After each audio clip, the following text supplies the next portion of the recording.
Go సంరక్షణ కోసం ఈ ఉత్పత్తులకు సంబంధించి అందరికీ తెలియజేయాలనే ఉద్దేశంతో మీరు ఒక లెక్చరర్గా ఉండి కూడా దాన్ని పదవి విరమణ చేసుకొని మరీ ఇక్కడికి వచ్చి ప్రత్యేకంగా ఈ కార్యక్రమాలు చేపడుతున్నారు. చాలా సంతోషం.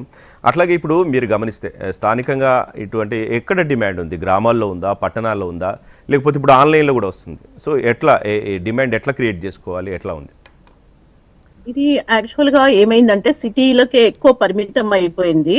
ఆవు అన్నది గ్రామంలో ఉంటది. గ్రామంలో ఆవులు ఉంటాయి, రైతులు ఉంటారు. వాళ్ళిద్దరికి కోఆర్డినేషన్ పోయింది, ఆవు దూరం అయిపోయింది. సో రైతుల వరకు ఇది చేరట్లేదు ఈ గోవు యొక్క ఉత్పత్తుల గురించి. అందుకే నేను ప్రతి ఒక్కరూ సిటీలలో ఉండి పని చేయడానికి ఇష్టపడుతున్నారు, కానీ రైతుకు దగ్గరగా ఉండి మనం ప్రయోగాలు చేస్తే రైతుకు అర్థమవుతుంది అన్న ఉద్దేశంతోనే నేను గ్రాస్ రూట్ లెవెల్ కి గ్రామాలకి వచ్చి చేయడం వల్ల ఈ రోజు మహిళలు నా దగ్గరకు వస్తున్నారు. అది ఎప్పుడైతే కుటుంబంలో మహిళ ఆలోచన దృక్పథంలో మార్పు వస్తుందో ఆ కుటుంబం ఆరోగ్యంగా ఉంటుంది. తప్పకుండా ఆవు వచ్చేస్తుంది వాళ్ళ ఇంటికి. అది నేను చాలా ఎక్స్పీరియన్స్ అయ్యాను. సిటీలో కూడా ట్రైనింగ్స్ ఇచ్చాను. అక్కడ కార్పొరేట్స్ వాళ్ళు ఎక్కువగా వచ్చేవాళ్ళు, వాళ్ళు విని వెళ్ళిపోయేవాళ్ళు అవగాహన గురించి మాత్రమే.